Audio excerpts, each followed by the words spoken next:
Bom dia, boa tarde ou boa noite, prezados alunos. Não sei, a depender do horário que vocês estarão assistindo essa aula, mas vamos lá então, continuando com o que estávamos falando também na última aula presencial. Se vocês se lembrarem, nós estávamos conversando sobre as ações possessórias.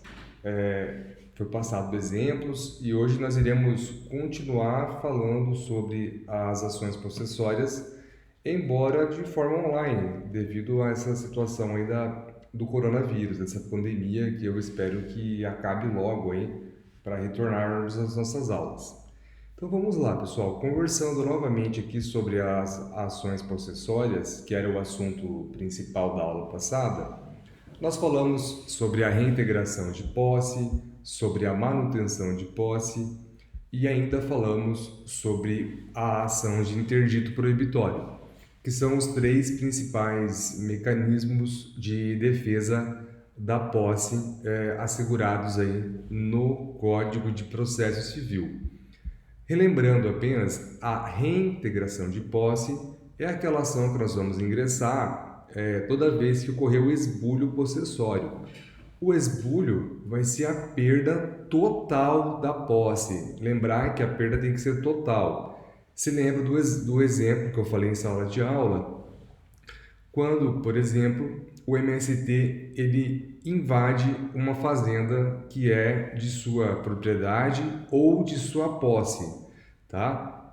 Nesse exemplo, quando ocorre a evasão ela é efetivada, nós vamos ter que nos valer de uma ação de reintegração de posse, porque o ato ele já aconteceu, o esbulho já ocorreu, ok? Agora avançando, na ação de manutenção de posse, nós vamos ingressar com essa ação quando ocorrer a turbação, ou seja, a perda da posse. Lembrar que nós falamos na aula passada daquele exemplo de uma pessoa que tem uma barraca de cachorro-quente móvel e ela fica invadindo uma propriedade todos os dias. Eu dei o exemplo da FAG, um exemplo, a pessoa entra com o carrinho de cachorro-quente de uma área privada da FAG, no estacionamento da FAG, e fica lá nesse espaço por 3, 4 horas contra qualquer autorização da instituição, ou seja, o proprietário ou o possuidor não autorizam que a pessoa lá permaneça, mas ela vai todo dia lá e faz essa invasão da posse e depois vai embora.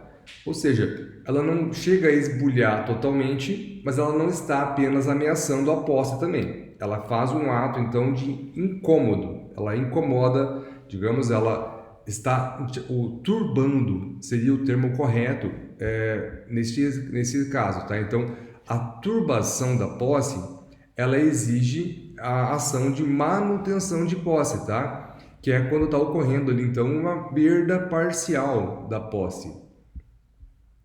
E a outra ação que nós conversamos seria o interdito proibitório, que é uma ação aí que tem caráter preventivo, então evitar o esbulho possessório e a turbação. Toda vez que houver uma ameaça séria e concreta de esbulho ou de turbação, deve-se se ingressar aí com esta ação de interdito proibitório. É aquele exemplo que eu falei das ameaças. O MST está ameaçando invadir a sua fazenda daqui a 30 dias. Mandou carta, mandou recado no jornal, mandou aviso por testemunhas, por pessoas para você. Então, isso aí motiva, basta para se ajuizar esta ação de interdito proibitório. Então, basicamente, foram esses três institutos que nós falamos na aula passada. E falamos também daquela questão da força nova e da força velha. O que é a força nova e a força velha das ações possessórias? Quando eu falo de força nova, é aquela ação possessória, então, que é proposta dentro de um ano e um dia, contado da data que ocorreu o esbulho, ou turbação, ou ameaça, tá? A depender da modalidade de ação possessória que será entrada com a ação. Já a ação por força velha é aquela ação proposta após um ano e um dia da data que ocorreu o esbulho, a turbação ou a ameaça. Então, assim, o marco que nós vamos considerar é a data que aconteceu o incidente. No caso, a data que aconteceu o esbulho ou a turbação ou a ameaça à sua posse. Essa data vai ser o marco para se ajuizar a ação. Se você demora muito para ajuizar a ação, demora mais de um ano e um dia para ajuizar a ação, não vai mais ser um procedimento especial, vai ser um procedimento de rito comum. Então, não vai mais poder se valer dos detalhes do rito especial. E se você ajuizar a ação até um ano e até um dia, então um ano e um dia, o prazo limite para se ajuizar a ação, ela vai ter força nova, que nós falamos. Qual que é a diferença entre essas duas ações, a força nova e a força velha, em relação ao prazo, então? As ações possessórias, elas vão poder ser ajuizadas, a diferença então vai ser a força nova ou a força velha, e vai ser o rito que essas ações vão tramitar, tá? Se for ajuizada até um ano e um dia, então é força nova. Qual que é a principal diferença? É que na força nova, a parte pode solicitar a liminar, ela pode pedir uma liminar em seu favor. Na força velha, a parte não pode mais pedir liminar.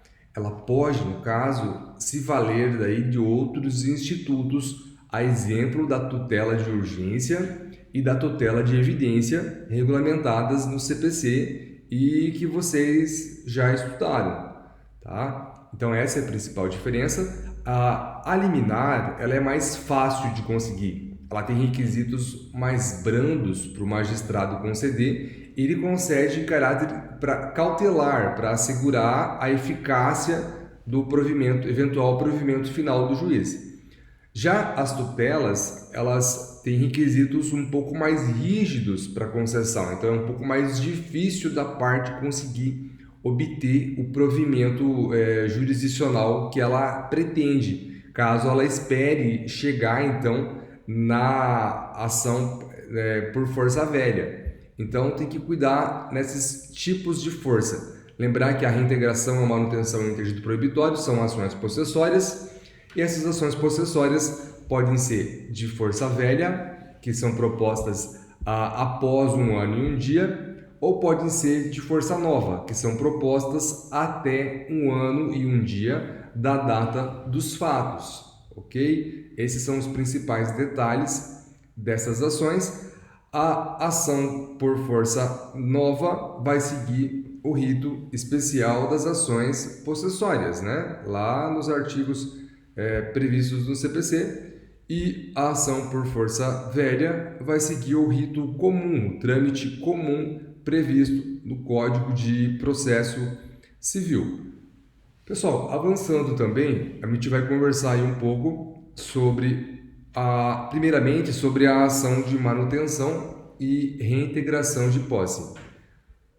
Vamos lá primeiro então ao conceito da ação de manutenção de posse. O conceito é que é toda aquela ação cabível quando ocorre então a turbação da posse, perda parcial da posse, que visa resguardar o exercício pleno. A reintegração de posse já vai ser quando ocorre o esbulho, entendido como a perda da posse, e visa reintegrar então o antigo possuidor da coisa esbulhada. Esses são os conceitos então de reintegração e de manutenção de posse, não nessa ordem, né? Eu inverti aqui a ordem, mas seriam os conceitos. Outro ponto interessante das ações de manutenção e reintegração de posse é a fungibilidade, tá? O juiz pode conceder então uma tutela possessória diversa daquela que a parte queria no processo. Vamos supor que a parte estava na iminência de sofrer uma invasão do MST e ela entrou com uma ação de interdito proibitório. No decorrer do andamento do processo, a ameaça se efetivou. O MST foi lá e invadiu de fato a fazenda que era de sua propriedade. Nesse exemplo que eu passei, verifiquem, de início era um tipo de ação que o direito estava resguardando, que era apenas uma ameaça, então a parte entrou com a ação certa, que era o interdito proibitório. Mas no decorrer do processo, o interdito proibitório já não se mostrou mais eficaz porque ocorreu a invasão da propriedade. Nesses casos, o juiz vai aplicar a fungibilidade. O que quer dizer isso? Ele não pode extinguir o processo, tá? Ele vendo que ocorreu de fato a invasão e não se trata mais de uma ameaça, ele vai converter a demanda automaticamente em uma ação de reintegração de posse, tá? Então, a ideia do juiz nos procedimentos possessórios é salvar o processo, não é arquivar o processo ou deixar de julgar ele.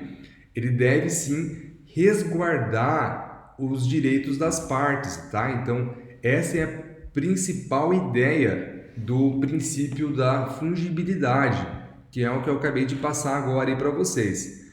Outra característica importante das ações de manutenção e reintegração de posse é que no juízo possessório, que é o juízo onde tramita essas ações, só se discute posse, não vai ter discussão de quem é ou quem não é proprietário, tá? Então, lembrar que a discussão resume-se unicamente à posse e que o juízo petitório, que não é o que nós estamos estudando, é que vai ser o juízo que discute a propriedade, tá? O juízo petitório não é objeto das ações possessórias, ok?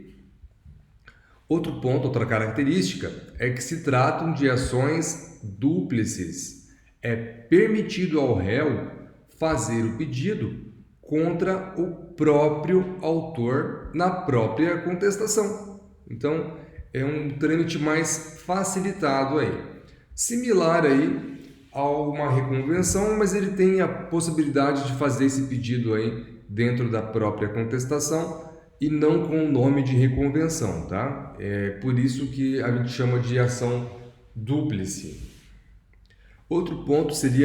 Outra característica seria a exceção de domínio. Na exceção de domínio, é vedado tanto ao autor quanto ao réu propor a ação petitória para discutir propriedade do mesmo bem analisado na ação possessória.